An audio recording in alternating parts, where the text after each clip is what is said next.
come to the island of Sodor. The fields were changing from yellow stubble to brown earth, and a tractor was hard at work as Thomas puffed along.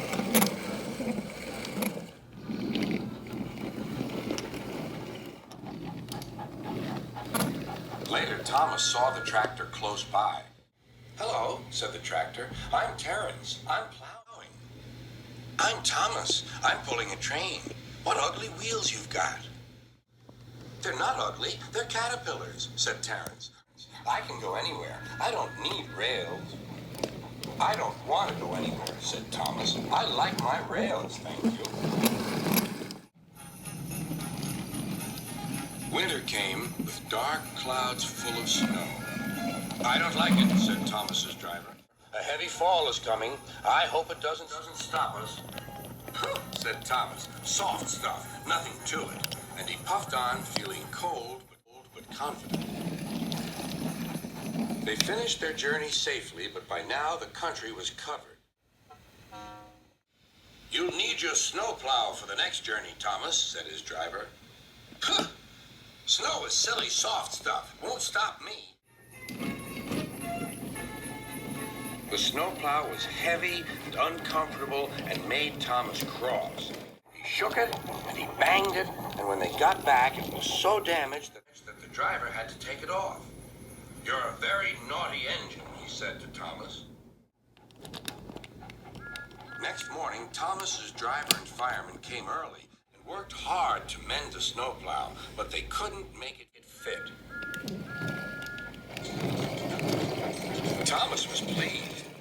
"I shan't have to wear it. I shan't have to wear it," he puffed to Annie and Clarabelle, but they were rather worried. "I hope it's all right. I hope it's all right," they whispered to each other. The driver was worried too. "It's not bad here," he said to the fireman, "but it's sure to be deep in the valley."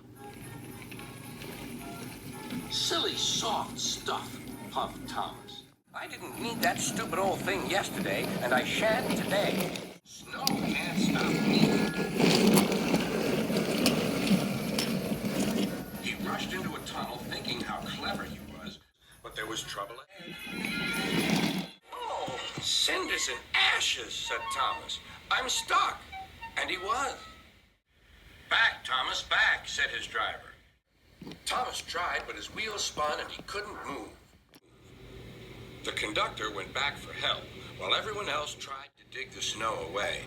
But as fast as they dug, more snow slipped down until Thomas was nearly buried. "Oh, my wheels and coupling rods! I shall have to stop here till I'm frozen. What a silly engine I am!" And Thomas began to cry. At last, a bus came to rescue the passengers. And then, who should come to Thomas's rescue but Terence? Snow never worries him.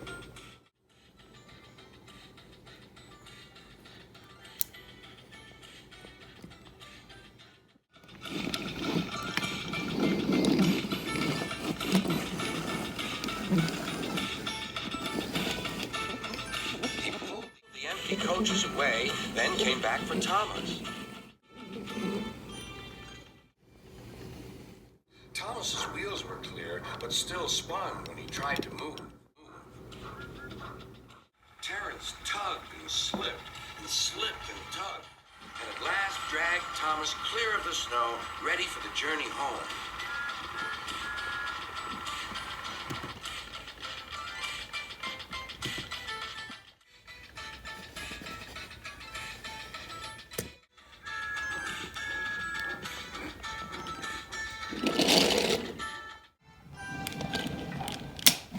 "Oh, thank you, Terence. Your caterpillars are splendid," said Thomas.